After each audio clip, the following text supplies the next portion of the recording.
What is going on, you guys? It is your boy, Matt Talk Sports, and I am back with another video, and I am back recapping a full week of the NFL slate. This time, I am recapping the conclusion of regular season football in the NFL. Week 18 just wrapped up, and we got a great rivalry matchup to conclude the regular season, and whoever won this game wins the AFC North. Two great titular foes in the Ravens and Steelers, and it was glorious. Two head coaches coaching against each other. Two legendary coaches, to be quite honest with you, John Harbaugh and Mike Tomlin. Two legendary quarterbacks, Lamar Jackson, Aaron Rodgers. A great running back displaying how great he is in the biggest moments. I mean, just a great rivalry on display with a lot of storylines. Aaron Rodgers, his swan song season. Could he bring the Steelers team to the playoffs? Lamar Jackson. It's been a nightmare season. Could he somehow propel this team into the playoffs? Could he get them on a run? And my goodness, all the stakes on the line for this game heading into it, it exceeded expectations as a viewer and as an objective viewer, because I don't have any heart or soul into this game, but this was a special game to watch, just special from top to bottom. And 2025/2026 NFL regular season has been a crazy one. It's been a crazy one. From week 1 to week 18, there's been a lot of different storylines, a lot of great games, a lot of great performances, and a lot of unexpected things. And tonight was the accumulation of that, and man, I can't wait to talk about it with you guys. So, if you made this far in the video, leave a like, comment, and subscribe right now at Matt Talk Sports on YouTube. And follow me everywhere at Matt Talk Sports, Instagram, TikTok, and Twitter. And I'll see you there for more content like this. However, if you like film content, follow me everywhere at Matt Talks Films, Instagram, TikTok, and Twitter. And subscribe right now to my channel at Matt Talks Films for film content. So, let's get into it. This wasn't the first game of Week 18, but it was the last, and I have to talk about it first. Ravens versus Steelers, the game that just concluded, was a titular rivalry that acted like so tonight. Steelers beat the Ravens in a nail-biter, a tense goddamn war for the division and for a playoff berth. Steelers beat the Ravens 26-24. They moved to 10-7 on the season, and the Ravens' nightmare season gets more nightmarish. Just blatantly does. Now, Chiefs have the most nightmare season. Not only are they missing the playoffs, but Patrick Mahomes, one of the greatest quarterbacks of all time, and that franchise's savior, tore his ACL. So the nightmare when it pertains to the Ravens season is going to be a little different, because they missed the playoffs, but Lamar did miss, I think, 3 to 4 games this year. But they still had a chance to make the playoffs and win the division, which was crazy. And honestly, Lamar Jackson, as much shit as I give him in big moments and in big games, he was pretty good tonight. And honestly, this is the most he's looked like Lamar Jackson since week 1 of the regular season, in my opinion. He was very good. Now, the stats won't tell you this, but he was the most mobile he's been in a while, since week 1, in my opinion. He actually had that threat. And I think the Ravens' game plan today was really well done. Derrick Henry, 20 carries, 126 yards, 6.3 yards a carry. Surprisingly, no touchdowns, but 6.3 yards a carry. Now, they got a little bit away from it in the second half, but also the Steelers did a great job of adjusting heading into half. I mean, Lamar Jackson was very, very good today. And it was a nightmare season. He couldn't stay healthy. A lot of weird things practice-wise, and obviously trustworthy when it comes between him and his coach. But passing-wise, he was great. He was hitting the open man, which, granted, he threw 3 touchdown passes tonight. 2 out of the 3 touchdown passes were just wide open. Devontae Walker, wide open, first touchdown of the game. Zay Flowers, the second touchdown of the game to Zay Flowers. Zay Flowers just running wide open. Bad play call by the Steelers defense, and just, I guess, missed assignments by the defensive players of the Steelers. The great throw he had tonight for a touchdown was to Zay Flowers. The first touchdown he threw to Zay Flowers, which was a great throw that beat man coverage, and man, just on the money. But ultimately, Lamar Jackson was pretty goddamn good tonight, and he looked like Lamar Jackson for the first time in a while, in my opinion. I think some people are going to disagree with that. Like, listen, Lamar Jackson was pretty not good for his standards this year, whether it's staying on the field and being reliable or whether it's just his performance. He had a lot of inconsistent performances this year, and tonight he wasn't inconsistent. He did enough to win the game. He put his team in the position to win the game, and ultimately, a kicker in Tyler Loop had to ruin any sort of hope for this Ravens franchise this year. Out of a horrible season that they had a chance to somehow get into the playoffs and do something wild and crazy and surprising and shocking, but they couldn't finish it off. What a game, man. What a game. It's pretty interesting with this Ravens team, because obviously we all saw Kyle Hamilton go out which was a big, big, big issue, obviously for the Ravens defense. And then you got to see this Ravens defense get tired, which was a crazy thing because there was 4 touchdowns scored in the fourth quarter, 2 by the Steelers and 2 by the Ravens. And the second touchdown that the Ravens scored which was another touchdown to Zay Flowers. I said to myself, and I think I might even text my friend in the group chat, I'm like, did the Ravens score too early? Which, granted, you want to score. It doesn't matter how fast. But, like, as you're watching it, as a football fan, a person who's watched football all their lives, like, you've seen enough games. Not only is this defense banged up and underperforming throughout the entirety of this year, but this is a defense that just habitually gets tired. And they've blown a lot of leads due to that. The first game of the season against Buffalo, 15-point lead. And Ravens are scoring quick, which is bringing out this Ravens defense, which is tired and getting worn out by this Bills offense. And the same thing kind of happened tonight. The Steelers shouldn't have been able to move the ball like how they were moving tonight, especially in the fourth quarter. Calvin Austin touchdown, which was honestly the score that won the game. This Ravens defense got tired, and they're one of the main reasons why the Ravens season was so bad. But they played better in the second half of the season. So Kyle Hamilton went out, and their defense got tired, which isn't their fault. And ultimately, Lamar got them in a position to win. Another crazy thing during that last Ravens drive, before Tyler Luton missed the kick, DeAndre Hopkins, what are you doing, bud? Dude, you're not a rookie. You're not a second-year, third-year, fourth-year guy. You're a veteran. Veteran, veteran. And for him not pushing upfield and just standing in one spot, which put Lamar in a bad spot to throw a ball, really hard throw. I mean, it might look easy putting on the couch, but in my opinion, that's a tough throw, tough angle. So I understand Lamar, like, hey man, move upfield so I can make a better throw. I had to throw it out of bounds. That was crazy to me. And I'm glad they took him off the field after that because that's ridiculous. This was a great game. Let's talk about what the Steelers did on offense. So heading into halftime, the last play before halftime, it was a PI on Pat Freiermuth, puts the Steelers on the 1-yard line.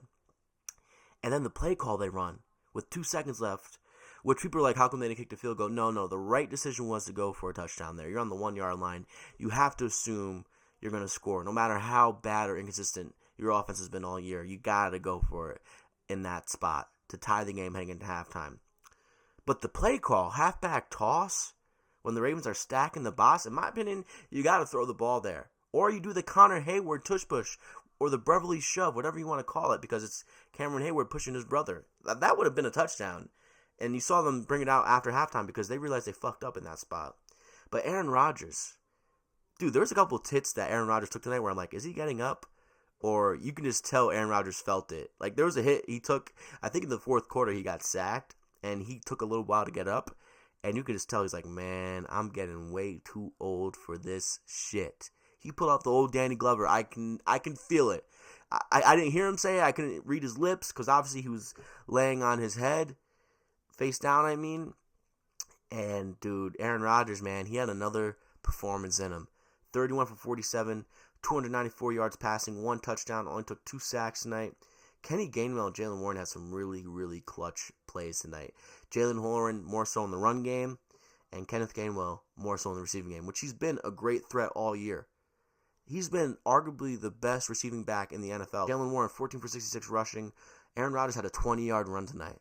If you somehow bet that or predicted that, take a shot and go play the fucking lotto. Kenny Gainwell, 8 for 64 receiving. Calvin Austin with the touchdown, 3 for 55. Pat Freiermuth, 3 for 51. By the way, one of my favorite sports moments in football is whenever Freiermuth makes a play and they just move. I love that. Those guys used to do that with Cole Beasley. Bees, or whatever they did. I forget. Cole. It sounded like a boo. Whatever.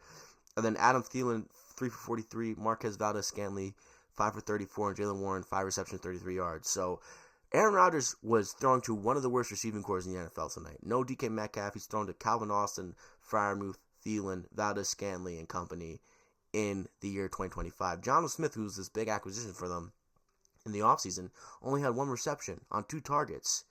So the Steelers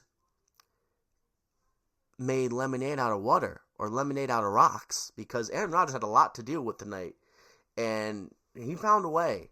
Listen, the Steelers shouldn't have won this game tonight, but they put up a great effort with what they have, legitimately. So props to the Steelers. And listen, I'm sure there's going to be a whole lot of people on the internet and their sports lives, whether it's through sports media or just talking to your friend, they're like, oh, the Steelers are going to get blown out in that first game they play against the Texans, which probably is the case. I mean, Rodgers is going to be facing Danielle Hunter, Will Anderson, Al-Shaair, Petrie, Lassiter. I mean, God, Stingley. I mean, the Steelers might get fucking mollywopped. But also, dude, how electric would it be for Aaron Rodgers to get a win against the Texans and knock them out? Man, what a game. First of all, I had a friend text me during when Chris Boswell missed the PAT. I think prior to this one, he only missed one PAT in the past 4 years. And anyone who's been watching the Steelers all year, you could argue Chris Boswell has not only been your most consistent player on your team, but he's also been the one who's scoring the most points. I mean, you can argue he has been the best kicker in the NFL this year. He has a fucking leg on him. And for him to miss that PAT was stunning. Stunning. Just stunning, man.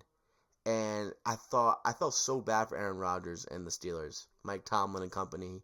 I have nothing attached to that team. None of my family members are even fans of the team, so I can't even feel bad for my family members. But it was crazy to watch that. And then you see the Ravens have a great kickoff return with Keaton Mitchell. Lamar Jackson throws a dime to Isaiah Likely to get on the 25-yard line or 30-yard line to set up a 44-yard kick for Tyler Loop. And here's the thing. Everyone has played sports in some fashion. Usually most stop in high school or 9th grade and 10th grade. You get it. But if you've been watching sports for a long enough time, there is looks in players' eyes when you know they feel the moment. And sometimes feeling the moment might be a good thing. Like you could tell when LeBron felt the moment in Game 7, completing a 3-1 comeback against the Warriors, but he turned up because he felt the pressure and he felt the noise. Tyler Loop was shitting down his pants tonight when he was setting up his kick to win this game in Acrisure in Pittsburgh. You could just see it. I couldn't be the only one who saw it. My friend, one of my best buddies, saw it as well. He's like, dude, this dude's feeling it. And I didn't text at the time, but I saw it afterwards. But I'm saying it in my head. I'm like, dude, you could see Tyler Loop is feeling it. That was crazy, man. 2 back-to-back kicks to decide the game. You thought Boswell misses the kick. You're like, all right, the Ravens are going to get it. And then you see the kick return from the Ravens. You're like, all right, the Ravens are definitely going to win this game. And then the Steelers hold them to a 4th down. And then Lamar Jackson throws a great pass to Isaiah Likely to set them up for a 44-yard field goal. And then you see Tyler Loop. And you see the zoom in on his face. What a game. And the Steelers are in the playoffs. They face the Houston Texans on Monday Night Football. Crazy. What a game that's going to be. And the Texans, I think, are minus 3.5 faves, which they should be. But let's be honest here. I think the Texans have arguably the best defense in the entirety of the playoffs, NFC, AFC. You can argue the Seahawks have a better defense. If Aaron Rodgers somehow beats the Houston Texans, my goodness. Because honestly, the Steelers are the highest paid defense in the NFL. But they haven't really played consistently like that. Maybe at all this year. But guess what? Does anyone really fully trust this Texans offense? As much as I like that team, as much as I like DeMeco Ryans and company, do you trust C.J. Stroud 100%? Listen, he's been there already, though. Like, the 2 seasons he played football, and he's been in the playoffs. He's been there. So it's not like they haven't felt this pressure in this moment before, but, oh boy, old man is coming in with his swan song. Can he somehow work out a miracle? I can't wait for this. And they're hosting the game, by the way. I might have just said they're going to Houston. No, the Pittsburgh Steelers are hosting this game. What a game, dude. And by the way, I don't do this a lot on here, which I should start doing so, but announcing is one of the best parts about football and sports in general. Mike Tirico and Chris Collinsworth are the best duo when it comes to announcing in the NFL. I mean, these two dudes, they know football, they know ball, and my goodness, their voices are iconic, and they make the games that much better. Mike Tirico and Chris Collinsworth were calling an amazing game tonight. They were acting like how we were acting in the moment, with also giving hindsight and insight. What a game, man. That's the type of game that, like, sets you on fire. Like, if you're a Steelers fan, you're freaking wanting to run through the streets. Even though you might understand the fate you might meet next week, it doesn't matter. We're in the playoffs. We got a little fate and juice on our side with Aaron Rodgers' swan song, assumingly. What a goddamn game, and I am pumped up. And the Ravens, their nightmare season ends, and honestly, it might be for the better. Let Lamar rest up. Let Derrick Henry go back in his stable like the horse he is. By the way, What a reaction from Derrick Henry. That's going to be a meme if I've ever seen one. Um, what a football game. I can't wait to see the Ravens fan reactions after this recording. I can't wait for it. I can't wait for it. But man, what a game. What a close to the regular season. And man, the Steelers, they're in the playoffs. They face the Texans on Monday night next week, and they move to 10-7. They win the AFC North, and the Ravens' nightmare season ends. They finish 8-9 on the regular season. So, let's get into it. So, week 18, like I said, it was fun, but also a lot of backups being played, a lot of uneventful football. So, I will be touching on each game, but I won't be talking about it too much. The games I'll be talking about most are like the Bucks, Panthers, Seahawks, 49ers, Bills, Jets, and a couple others, but really not that many others because, let's be honest, I'll buzz right through them, but I'm sticking to the important games here because honestly, like the teams that weren't even in playoff contention are not even worth talking about here. But let's talk about Saturday football. This slate for Saturday was like built up to be so good. Rightfully so. Divisions are on the line, one seed is on the line, but they weren't that great of games. First, we'll talk about Panthers versus Bucks. Panthers, they fall to 8-9. Bucks, they beat the Panthers in Tampa Bay. They move at 8-9. Bucks had all the chances in the world. They beat the Dolphins last week. They win the division. They're in the playoffs, but they had to rely on a Saints win without Chris Olave. And Tyler Shuck almost won, playing with Amazon warehouse workers, firemen, policemen, but he couldn't quite pull it out. And due to the Falcons beating the Saints, Panthers are in. So even though they lost to the Bucks in a big game, they are still in the playoffs, and they face the Rams, which is a team they beat earlier in the season, by the way. But yeah, man, Baker was legitimately having an MVP season until he wasn't. Granted, he had 1 touchdown, 1 interception, only took 2 sacks in this game. To me, he just did not look good. That one pick he threw was ridiculous to watch. If it wasn't for a flea flicker call in the rain by the Panthers win this game. And they wouldn't even have to rely on the Falcons. But thankfully, the Falcons helped them out. Bucky Irvin, 26 for 85. Baker for 4 for 31. I will say, even though I think Baker has fallen off a cliff recently, there were some plays he made in this game where I was like, okay, he's starting to feel a little bit healthier. Like, there were some, like, dare I say, Mahomesian plays from Baker Mayfield in this game, which was pretty fun to watch. K. Otten, 7 for 94, 1 touchdown. Emeka Egbuka, what's going on there? He had 3 targets, 1 reception. It was a weird closure to his season. Weird closure. The most receptions he had in the past 5 games was 4. Most yards he had in the past 5 games was 64. For a guy who started off so quick and so hot and was the easy favorite to win all Offensive Rookie of the Year, he died out quick, and I guess it's because Mike Evans returned and Chris Godwin, but weird. I'm curious what his future is going to be in Tampa Bay. We already see how good he can be, but it was weird to see how he turned out. And listen, I know the Bucks stopped this Panthers offense enough to allow them to only score 14 points, but the Bucks defense just isn't the good one. The Bucks got bailed out with that flea flicker that the Panthers had the audacity to call in the rain when they could have just went 3 and out and got a field goal and they would have won this game 17-16. But Bryce Young, 24 for 35, 26 yards, 2 touchdowns, 1 pick, took 0 sacks. They couldn't run the ball at all, the Panthers. Chuba Hubbard, 5 for 10, and then Rico Dowdle, 7 for 10. So I don't know what's going on over there. I don't know what's going on in that backfield because Rico Dowdle had a really good year. But also he kind of fell a little bit off the most yards he had in the last 5 games was 58. Or 59, mind you, against the Seahawks. So it's weird. But Carolina Panthers are in the playoffs. I mean, that's going to be interesting. Especially if they're facing a team that they beat in Carolina, which this game is going to be in, against the Rams. But the Rams are minus 10.5. For a reason. And listen, do I trust Bryce Young in a goddamn playoff game? Absolutely not. I don't even trust Bryce Young enough to, give him a contract. Or even a team-friendly contract for next year. But I don't really know, man. This is really, really interesting. Oh, man, that game's going to be interesting. But Bucks win, but they don't secure a playoff spot. But honestly, you can't feel bad for them because they had every chance after every chance. All you had to do was beat Quinn Ewers and the Dolphins, and you couldn't. So the Panthers, they lose and they're in the playoffs. They win that horrible division. And honestly, let's be honest. Falcons were the talented team in that division. I picked the Bucks for the Super Bowl. That's on me. I thought they were going to be a lot better, and it looked like they were to start the year. But the Falcons are the better team in that division, and that's the team that's going to rule that division moving forward. With Raheem Morris gone and that GM gone, like, that is the most desired job in sports, specifically the NFL right now. Look at all the talent they got on defense, on offense. Simon Malik Willis and the Falcons team is going to be really good. So moving on. Panthers lose, but they also win because they get a playoff berth because of the Falcons. Confusing, but true. Moving on. Seahawks versus 49ers. The Seahawks get the top seed in the NFC, and they win their division on top of it. They beat the 49ers 13-3 in Santa Clara. They move to 14-3, and the 49ers, they fall to 12-5. And really, just an unreal performance from the Seahawks defense, which I've been saying is probably the best defense in the NFL. Obviously, I love the Texans, and I know what they did to my Bills, but this defense of the Seahawks is no joke. No joke. They are a special bunch.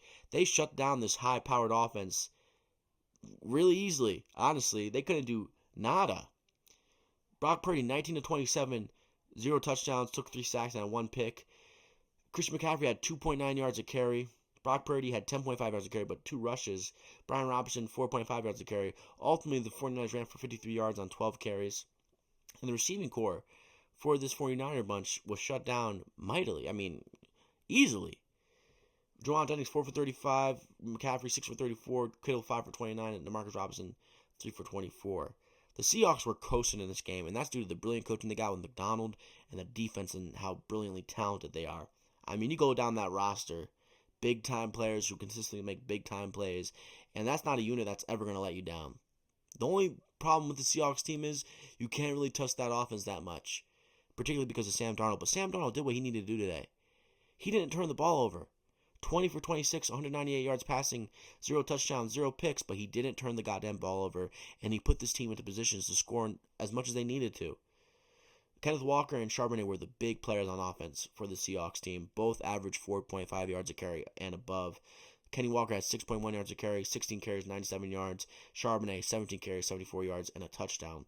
They really mix up their play calling efficiently. They know how to run the ball really well, even though it's going to be gritty and tough. And they also know how to drop a really good pass play when they need to, because they have JSN. JSN, 6 for 84, 14 yards a catch. Kenny Walker, 4 receptions, 36 yards. And Cooper Kupp, 2 for 29. Charbonnet, 3 for 33. 3 for 23, and Shaheed 1 for 2. And man, if they can somehow get Shaheed more involved in this passing game, this is a scary goddamn offense, because Kenny Walker, as hard as it is for him to get the run game going for him at times, because a lot of his career he had to deal with the bad O-line, but this O-line is actually pretty good and performing way better than it should be, at least when you evaluate them before this season. He is one of the best playmakers in the NFL, or at least one of the most entertaining and exhilarating, man. Like, this dude knows how to make something out of nothing, and he did it quite a few times against this 49ers team. So really, I knew the 49ers were due, and honestly, I thought they were due because of their defense. And their defense actually played relatively well. I mean, if you told me the Seahawks only scored 13 points in this game, I was like, oh, so the 49ers won 20-13 or 17-13. No, that wasn't the case. Seahawks defense was just that much better.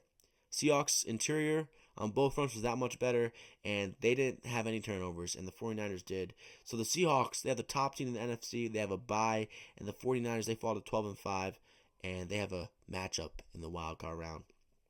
So moving on to Sunday, I'm going to talk about the Bills first because it's just that important.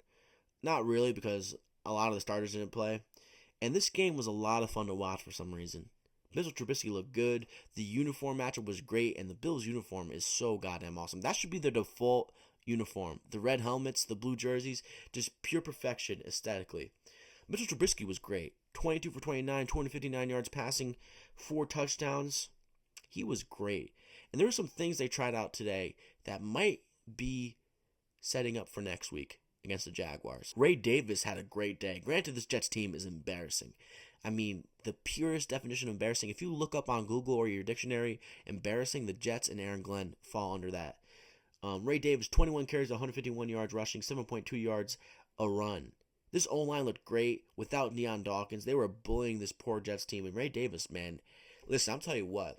This offense, despite the receiving core not being great and underwhelming, if Ray Davis run the football like how he was running today with James Cook, and then we got Josh Allen, the fucking wildebeest, running as well when he needs to, and then you got Kincaid, Knox, Ty Johnson out the backfield receiving-wise, Josh Palmer, who I've been waiting to fall in love with. It's interesting. It's interesting. Very interesting. I like what I saw today from this Bills team. Yes, we're playing the Jets, who might be the worst team in the NFL, despite not having the worst record. But geez, man, that Jets team is horrible. But man, we looked good in a lot of different ways. The worst thing about today was the injuries, because Maxwell Harrison suffered a kind of non-contact injury, which he's not going to be back next week, I assume, or at least that's what I've been told so far. He was seen leaving the arena/stadium in a walking boot, which is not great, obviously, because this secondary has been the best part of this defense, and this defense has been getting better and better and better, which I love to see. And to have Maxwell Harrison, who's been a really good rookie for us, our first-round rookie, he's fast, he can keep up with a lot of the guys on the Jaguars, which we're going to need. And to see him get injured in the fourth quarter hurts. And I said, why was he in the game? But ultimately, he's a rookie. You want to see him get warmed up for next week. That's what I loved about seeing Kincaid and Keon Coleman and Gabe Davis and Dawson Knox and Ty Johnson and Ray Davis in this game today. Because these dudes were getting warmed up for next week. We already know Josh Allen's going to show up. We already know James Cook is going to show up. And it was great to see that. And it was great to see Joe Brady getting his creative juices going, because he knows how big that game is next week. But to see Maxwell Harrison get banged up on one of the best secondaries in the NFL this year, and then to see Matt Prater get banged up and hurt his quad, which most likely puts him out for the rest of the year, that sucks. But honestly, you want that now. You want that to happen now, because God forbid that happened in the Jaguars game.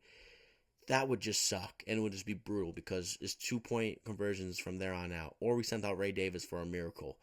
But damn, that sucked to see on both fronts. So now we might have to bring in Young Ho Koo, who has been dreadful. Has one of the most embarrassing field goal attempts I've seen of this century, where he just kicked the dirt instead of the ball.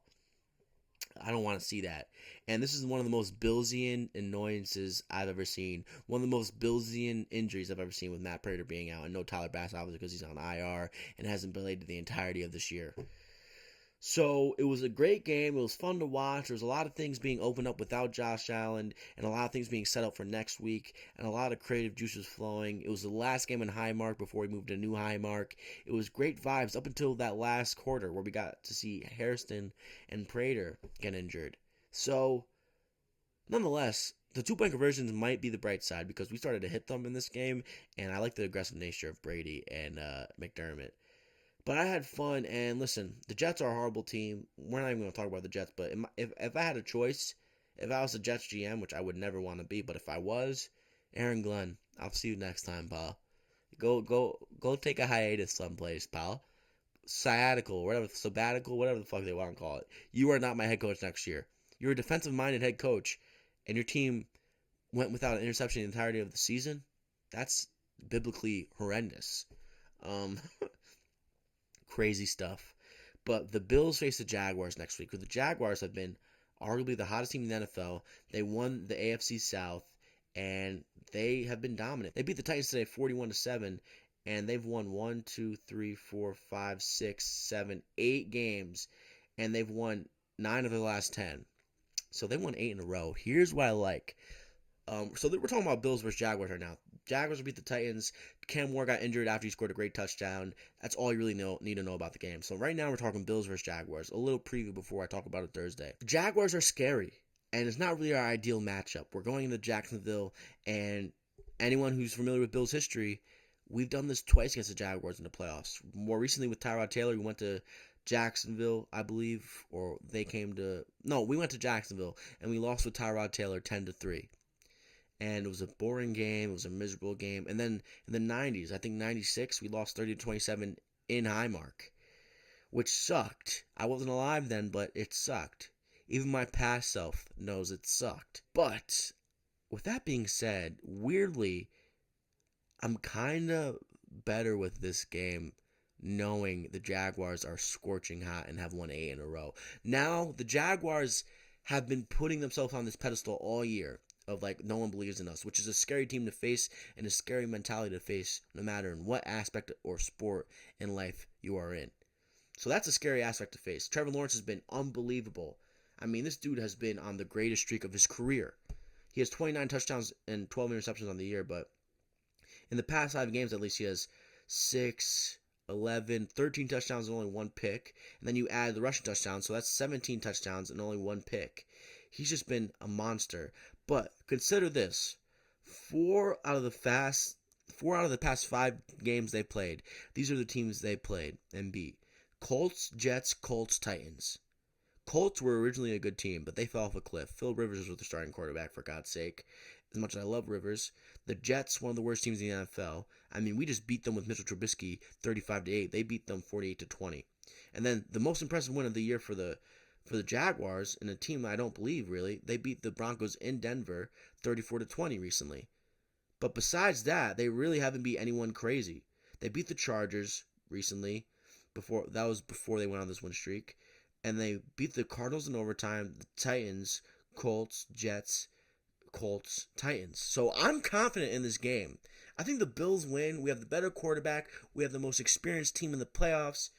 And I trust Trevor Lawrence, despite him having this great streak recently, to turn the ball over to an opportunistic defense that has been playing better recently, in my opinion. So I can't wait for that game. It's a 1 o'clock game. And I think the Jaguars, despite being really impressive, heading into Denver recently and getting the win by 14 points, I think a lot of their schedule recently has been cupcakes. Now, you can say, I guess, the same thing about the Bills, but I think the Bills have been playing some tough recently. Recently. They had to play the Bengals, who, listen, Bengals just lost to the Browns, but that was Joe Burrow off an injury, coming off a Ravens Thanksgiving game, and he looked great. This is who the Bills had to play recently. This is coming from November 20th. Texans, they lost. Steelers, they won. Beat the Bengals with Jamar Chase, T. Higgins, and Joe Burrow. They beat the Patriots in Foxborough after being down 21-0. They beat the Browns in Cleveland, tough game. They lost to the Eagles in a 1-point game, a game they should have won, and then they just beat the Jets. So if you're comparing the past month and a half or so, the Bills have been facing some stiff competition. They've been playing in some tough games, and the Jaguars, despite being impressive and having that big win against the Broncos, that's the only real good team they played in this month or and a half or so, and I don't really believe in the Broncos that much.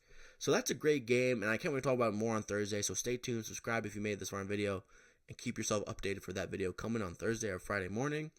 But, man, I believe that's going to be a great game, and I can't wait to watch it. I think the Bills come out on top because they're the better team, they're the most experienced team, and I can't wait to see it. So moving on, I know I kind of just bounced from place to place there with Bills versus Jaguars, and then Bills Jets, and then Jaguars Titans. But one thing about the Titans before I go, Cam Ward is a really good quarterback, and it sucked to see him get injured because I felt like that game was going to be close to Cam Ward. Instead, we had to finish with Brandon Allen.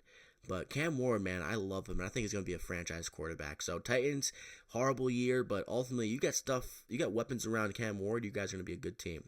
So moving on, let's get some games out the way that don't matter. And honestly, the rest of the slate isn't really much. So this will be quick. Texans beat the Colts, and they play the Steelers Monday night. And really, Riley Leonard looked good today. Phil Rivers has been clearly mentoring him and coaching him up on the sideline. And the Colts had some really interesting plays. They had that fake punt, which was completed to Malai Cox, and then they kept the punt team out and drew an offside from the Texans, but they were going to run the ball with the punt team. So that was really interesting. I like that ballsiness from Shane Steichen. Very interesting stuff. This was a fun game, but Texans had their secondary players, backups in most of the second half, both on offense and on defense. Davis Mills took a lot of snaps in the second half, and so did backups like British Brooks and Aguwale and Jahar Jordan for this Texans team. But man, this game also had a really fun touchdown at the end, which capped off the Texans' wild end to their season, which was their backup defensive tackle. Colts were in miracle mode, doing a whole bunch of tosses to hopefully get a touchdown. And there was a toss from Michael Pittman. He dropped it, and the backup defensive tackle for the Texans picked it up and said, "Oh yeah, I'm running it in." And it was great to watch. So much fun. But the Texans, they're in the playoffs. They beat the Colts 38-30, and the Texans versus Steelers. I think the Texans win because of that defense. I think Rodgers is going to get banged up. But if Rodgers finds a way to beat the Texans, oh boy. Moving on. Giants versus Cowboys. Giants beat the Cowboys 34-17. Giants, they moved to 4-13, and they no longer have a top 2 pick in the NFL draft. Maybe even top 4. I'm not too certain. But the Cowboys have fallen to 7-9-1.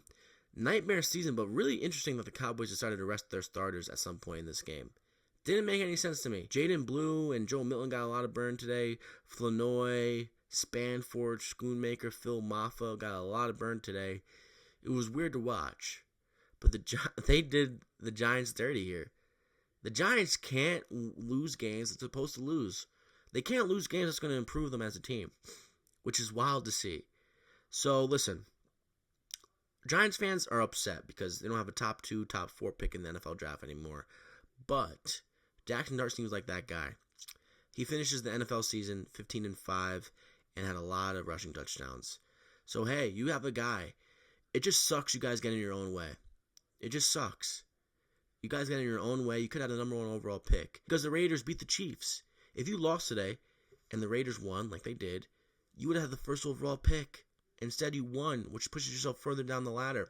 Which, granted, NFL drafts, they don't guarantee anything. It's all about the situation in the player you draft. So who knows? Maybe this is a blessing in disguise. Moving on, Browns beat the Bengals 20-18. Both of these teams' seasons come to a close. And yeah, the Browns defense did it today. And Joe Burrow threw another 90-plus yard interception return for a touchdown. Joe Burrow ultimately, despite that pick 6, which lost the Bengals this game, 3 touchdowns, 236 yards passing. T. Higgins had a touchdown, Chase Brown had a touchdown, and also Jamar Chase. So he was swinging the pill, and the Bengals defense did what they needed to do. The Browns were non-existent, and I swear to God, I've been rooting for Shedeur. If I have to hear Shedeur talk heading into next year about him being a starter, or he should be a starter, anywhere, let alone the Cleveland Browns, I might lose my mind. Because they didn't win the game because of Shedeur. Shedeur Sanders has been horrible. Horrible. The best quality about him is his ability to escape the pocket and use his mobility. But he doesn't use that often to say he's anywhere near to a compatible or good player. He just has some horrible tape out there. And luckily for him, the Browns had 2 freaking defensive touchdowns. Fumble recovery and a pick 6. And Myles Garrett broke the sack record today, all time. Besides that, the Browns' offense was non-existent. The Browns let up 6 sacks today. They couldn't run the ball. They averaged 4.9 yards a carry. And ultimately, they only threw for 111 yards. So Bengals have a nightmare season, mostly due to Burrow being banged up and the defense being bad and the head coaching being consistently worrisome. And the Browns, they got problems at quarterback. And if I have to hear Shedeur talk heading into next offseason, I will be shocked. And I will be asking myself, what film are people watching that suggests that Shedeur should be starting next year for the Browns? Unless he makes a huge jump, but I don't think he will. I don't see how he's even in the combo for starting. So, despite Shedeur being 4-3 in his 7 starts, that doesn't mean anything if you're watching the games, and I was. So, moving on. Saints versus Falcons. This was a fun game, and honestly, I'm going to be honest. These are going to be 2 of the teams I'm going to miss watching because Falcons, a lot of great talent. Drake London, Bijan Robinson, Kirk Cousins, who I love seeing sling the pill from time to time. They have some great defensive pieces in Pierce, Walker, and company. I'm going to miss Tyler Shuck because I couldn't shuck and believe how good he was this year. And I knew he threw a game-sealing pick today, but that doesn't matter. He was throwing to horrible receivers today, and that was noticeable. I mean, the best receiver he had out there today was Juwan Johnson, who I actually think is good, but he fumbles, dude. He's been fumbling quite a bit this year, or at least in big spots. Juwan Johnson is my guy. I love Juwan Johnson, and he's a big target. I think he's going to be a pretty nice staple for the Saints team. Obviously not for long. He's 29, but I like Juwan Johnson. Listen to who Tyler Shuck was thrown to out there today. Audric Estime, Dante Pettis, Kevin Austin Jr., Taysom Hill, Ronnie Bell, and Samori Toure. That should just be all I say about that. The Saints would have won this game without Olave. Sadly, they didn't. I like Chase Young. Chase Young had a season this year. I don't know if anyone was paying attention that much. He had 10 sacks, and he had a great end to his season. He had 5 sacks to end his season in the past 5 games he played. He had a fumble forced and a fumble for a touchdown, and he also had a pass deflection. So Chase Young, really good, and I think he might have found a home in New Orleans. And I think this defense has some pieces to be relevant next year. It's just, can they surround Tyler Shuck, in my opinion? And I think they should. Maybe draft a guy like Carnell Tate or a running back, because Kamara's done there, and Estime is slow as shit. Sorry to be so blunt, but so Saints, I'm going to miss watching them. The Falcons, obviously the big news with them today, besides them winning, and they won 4 in a row, I believe, to finish the season. Raheem Morris no longer the head coach in Atlanta. A lot of people are asking why. Why did it happen? I don't think Raheem Morris is a good head coach. I don't. And I think They made the right decision because, like I said to start this video, the Falcons have the most desirable job in the NFL, maybe outside of the Giants. They have a great defense, and they have really great lifetime offensive talents here with Drake London, Kyle Pitts, and Bijan Robinson. And they don't have a bad freaking O-line. Like, listen to who they have on defense, man. Xavier Watts was a steal. D. Alford, A.J. Terrell Jr., James Pierce Jr., Jalen Walker, Kobe Bryant. They got some studs. Leonard Floyd, who's probably going to be back next year. They got some studs. And if I was a head coach or a young offensive coordinator, defensive coordinator looking for a head coach getting interviewed, I'd pick the Falcons because all you need is a quarterback. And yes, you're pot committed to Kirk Cousins for ridiculous reasons. That's why the GM was fired. And Michael Penix was a horrible pick because this dude has a history of injuries that he can't overcome. You sign Malik Willis. If the Falcons sign Malik Willis, they are winning that division and they are going to the playoffs. And they're going to be a team to reckon with because the defense they got is young, hungry, and they have great offensive weapons that is going to be hard for any defense to stop. Malik Willis is diverse, and he's freaking multifaceted. He can throw the ball pretty goddamn well. He's been making leaps there, and he can run the ball. He's looking for a starting job. He's shown enough in his performances with the Packers. He deserves a starting job, and he should go to Atlanta, in my opinion. Moving on, Packers versus Vikings. Not much to be said here. Clayton Tune in this Packers offense was ridiculous. One of the most exciting things about this game was a negative 19-yard run by Emmanuel Wilson. But yeah, Justin Jefferson, another good thing about this game, he got over 1,000 yards. But besides that, this game was nothing. But the Vikings, what an end to their year. All they're missing is a quarterback, or at least a quarterback who's going to improve in J.J. McCarthy. They're going to stick with J.J. McCarthy next year. Hopefully he can improve, but if he doesn't pan out, they might be looking to trade for a quarterback. Or they might bring in someone to compete with him this offseason because he might need the competition. Max Brosner certainly isn't good enough competition, and neither is Carson Wentz. So that's going to be interesting to see how it pans out because this Vikings defense is very good. They have O'Connell and Brian Flores, who might not even stay there as a DC because apparently he might get hired in Las Vegas if Pete Carroll leaves. But yeah, Vikings are a really good team. Packers had all their backups in. They want to get healthy for next week when they face the Bears, and I have a feeling they'll beat the Bears. But that's a story for Thursday and Friday, so stay tuned at Mad Talk Sports on YouTube for full picks and predictions for the wild card weekend. Moving on. Cardinals-Rams. I mean, Stafford is now the favorite to win MVP after this game. He had a stat-padding performance, I should say. 259 yards passing, 25 for 40, 4 touchdowns. Michael Wilson for the Cardinals, man. Is he playing himself into a huge contract soon? And I think he might have been so good this year that the Cardinals are willing to trade Marvin Harrison Jr., or at least him, to get something.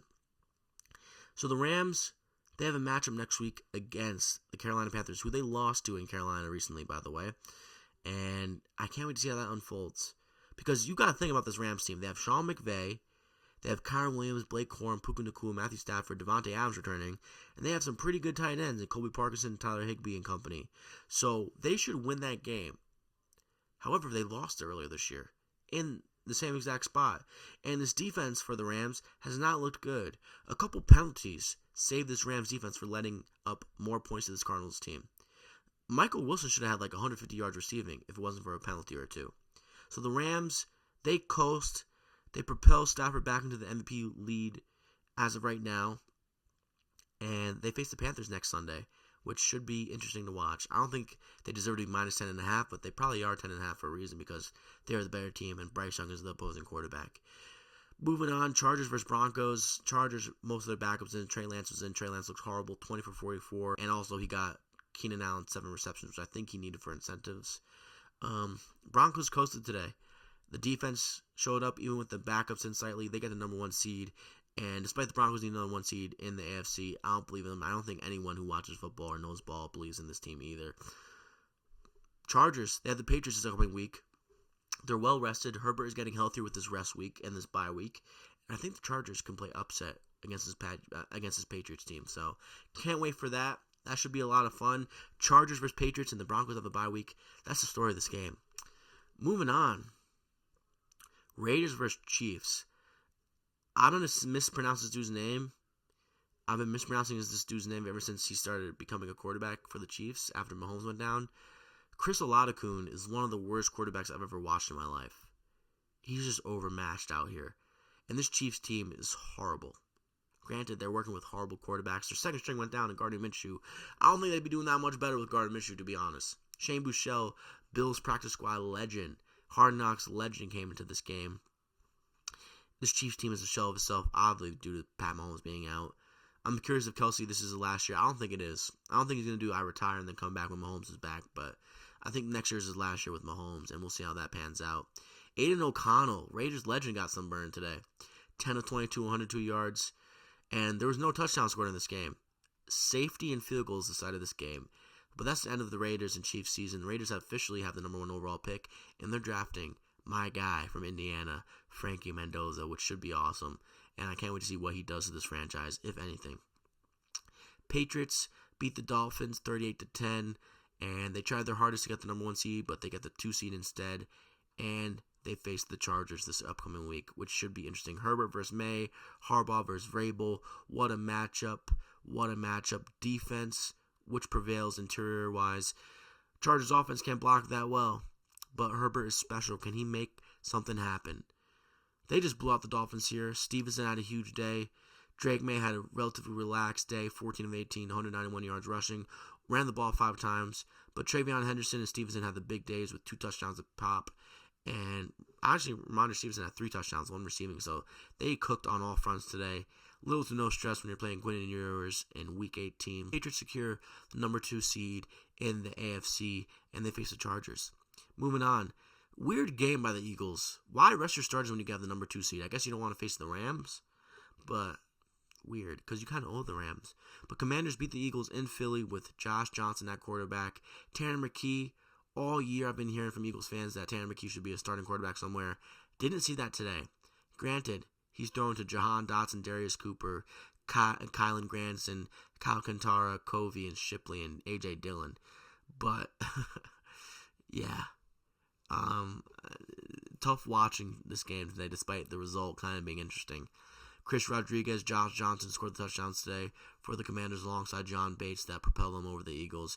And the Eagles, they're in the playoffs and they face the 49ers on Sunday, 4:30. What a game that is in Philly. Really good game. We've seen this recently in recent memory, Eagles vs. 49ers, and Josh Johnson had to get put in because Brock Purdy got injured.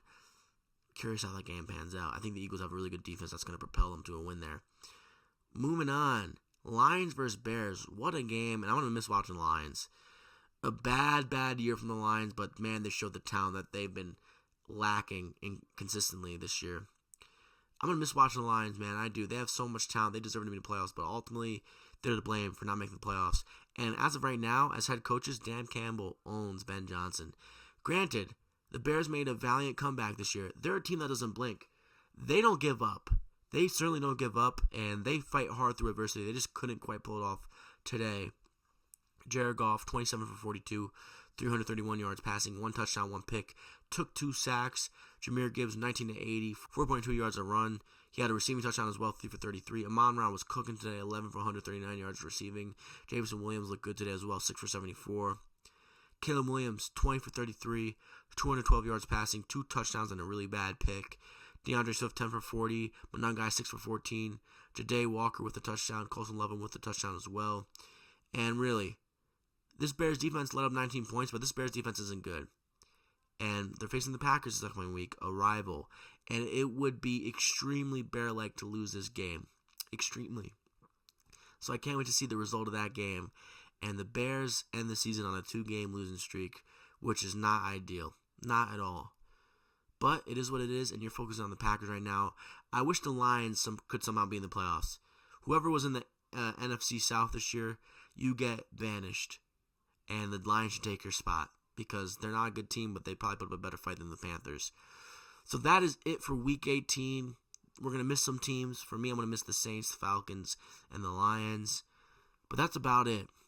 So, it is your boy, Matt Talk Sports. If you made this far in the video, leave a like, comment, and subscribe right now at Matt Talk Sports. Follow me everywhere at Matt Talk Sports, Instagram, TikTok, and Twitter. Follow me everywhere at Matt Talks Films, YouTube, Instagram, TikTok, and Twitter. I'll see you there for more content film-wise. But this upcoming Thursday or Friday, I will be dropping a video predicting and picking the full wildcard weekend.